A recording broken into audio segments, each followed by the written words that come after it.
En 2020, Electronic Arts decidió renovar la marca Dante's Inferno, la cual había cumplido su 10º aniversario. En el año 2010 fue lanzado como una nueva IP de la compañía, caracterizado por una jugabilidad propia del hack and slash, una ambientación marcada por su estética religiosa y una historia que toma como referencia a la Divina Comedia de Dante Alighieri. Pasados 10 años de su salida al mercado, EA decidió renovar la marca mediante la web de Trademarks. Esto no significa que esté en camino una segunda parte, pero no deja de ser llamativo y puede que sí entre en los planes de la empresa ofrecer una secuela para continuar las aventuras de Dante. Tienen amplio margen para continuar la saga, ya que el primer Dante's Inferno dejó sin mostrar el Purgatorio y posteriormente el Paraíso, lugares donde la secuela podría ambientarse, aunque de momento solo son especulaciones. Dicho lo anterior, lo cierto es que Dante's Inferno sí tenía una secuela en desarrollo.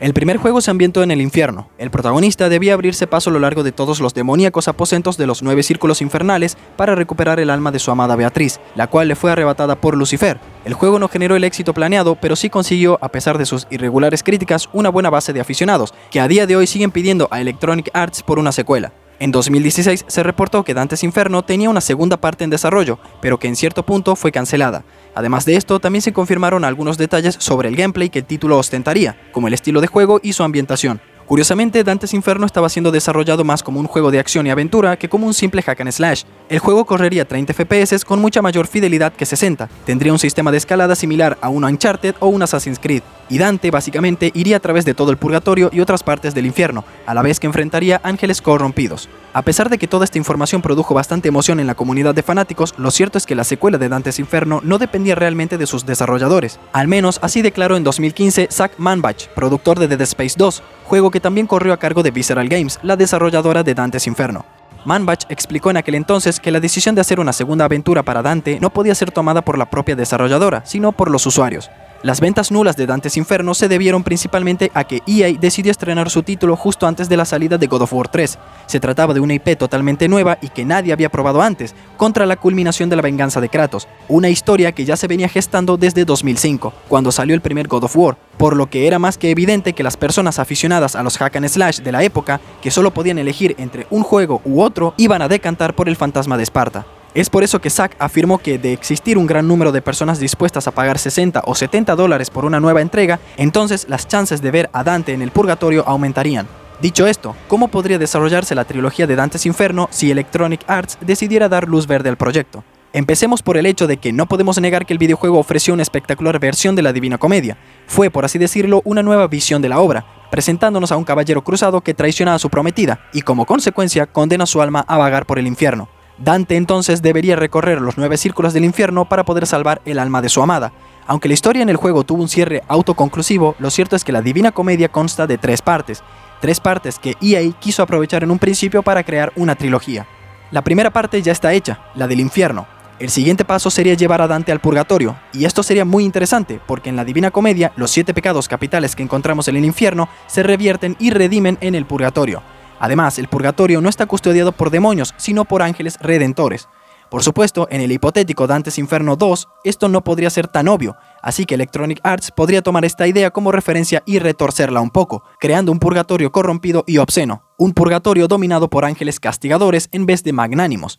La misión de Dante podría ser salvar definitivamente a aquellos a los que se enfrentó en la primera entrega. Artísticamente, Electronic Arts también cuenta con una base muy buena e interesante, porque el purgatorio es visualmente lo opuesto al infierno.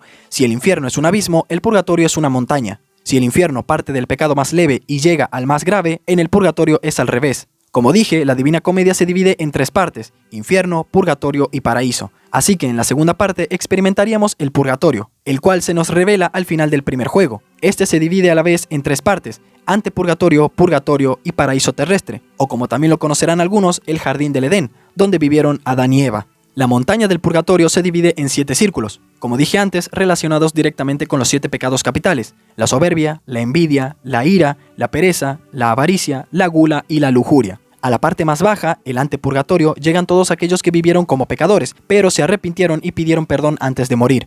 Aquí, un ángel guardián conduciría a Dante hasta la montaña subido en una barca. Una vez en la entrada del purgatorio, el ángel marcaría la frente de Dante con las siglas 7P, indicando los 7 pecados capitales que debería enfrentar Dante.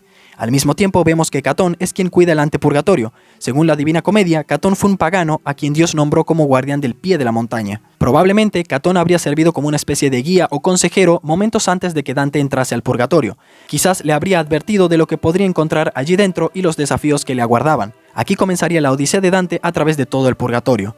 En el camino, Virgilio retornaría al limbo, donde pertenece, y Beatriz es quien tomaría su lugar como guía y consejera de Dante. También les haría compañía a Estacio, quien fue aquel que se convirtió al cristianismo gracias a Virgilio, por lo cual se lo considera su imitador, ya que siguió sus pasos para curar su avaricia. Pero como el miedo a ser juzgado o castigado lo mantuvo fingiendo el paganismo durante un tiempo, eso le valió una larga estancia en el quinto círculo del purgatorio. En la parte más alta de la pirámide están los ríos Leteo y Eunoé. El primero borra los malos recuerdos y el segundo aviva los buenos. Tras pasar por ambos, Dante y Beatriz ascenderían al paraíso. Finalmente, el tercer juego se desarrollaría completamente en el paraíso, un mundo celestial y etéreo, dividido en 9 cielos, cada uno dominado por un dios mitológico. Luna, cambios y mutaciones. Mercurio, los ambiciosos. Venus, los amantes. El Sol, los sabios. Marte, los guerreros de la fe. Júpiter, los buenos gobernantes. Saturno, los contemplativos. Las estrellas fijas, fe, esperanza y amor. El primer móvil, los ángeles. Y por encima de todo está el Empíreo, que no es otro lugar que la mismísima morada de Dios.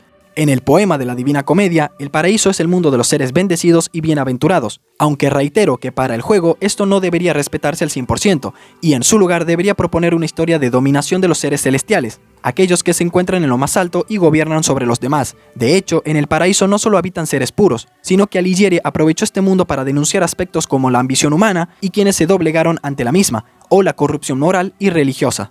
A partir de aquí teorizaré sobre cómo podría Electronic Arts desarrollar esta trama. Al llegar al paraíso, Dante se vería envuelto en una lucha que involucra a todos los seres de luz, para poder salvarlos de las fuerzas de Lucifer, quien no fue derrotado del todo en la primera entrega, ya que aparece como una serpiente en el purgatorio, habiéndose aprovechado de los pecados de Dante. Una vez libre en el purgatorio, Lucifer corrompe a todos los ángeles y almas que encuentra, mientras Dante recorre la pirámide de los pecados capitales. Para cuando Dante asciende a lo más alto, Lucifer se ha apoderado del paraíso y ha corrompido cada una de las 9 esferas celestiales, por lo que ahora Dante deberá enfrentarse a todos los dioses mitológicos corruptos y devolver la estabilidad a cada círculo. Así haría con todos y cada uno, hasta finalmente llegar al Empíreo, donde contemplaría que Lucifer logró ocupar su lugar en el cielo. Pero para salvar el paraíso y deshacerse de la influencia de Lucifer para siempre, Dante deberá acabar con él definitivamente, ya que encadenarlo en el infierno no lo retuvo. Una vez Lucifer deja de existir, Dante consigue la redención total de su alma, siendo Beatriz y Dante seres totalmente puros y libres de pecados. Debo comentar que en 2014 un ex programador de Naughty Dog llamado Tal Peleg reavivó un poco las llamas de la esperanza cuando lanzó una serie de cortos a modo de trailers y teasers de lo que él llamó Dante's Redemption. El mismo Peleg afirmó que, ante la ausencia de una secuela, decidió reimaginar de alguna manera la historia del videojuego y un poco más. Para 2015, Peleg estrenaría el primer tráiler fanfiction de Dante's Redemption Acto 1, que resume un poco el camino de Dante, desde la pérdida de Beatriz, pasando por su lucha contra la muerte, Lucifer en cólera, viendo cómo Dante avanza rápidamente abriéndose paso por los círculos del infierno, hasta posicionarlo en el séptimo círculo, el de la violencia. En 2016 se publicó la banda sonora, hecha por Daniel Iannantuono, la cual captura al detalle y mucha fidelidad la ambientación del juego original. Finalmente, en 2017, Dante's Redemption Acto 1 es estrenado, un fantástico trabajo que deja a cualquier fanático con ganas de saber más, sobre todo con esa frutilla del postre al final. Dante's Inferno representó para muchos una gran aventura y una experiencia única a su manera. Una lástima que se haya cancelado el desarrollo de su secuela, pues seguramente la cantidad de jugadores que esperaban y esperan un hipotético Dante's Inferno 2 estarán muy decepcionados. Esperemos que algún día retomen el proyecto y brinden un juego igual o mejor que su predecesor.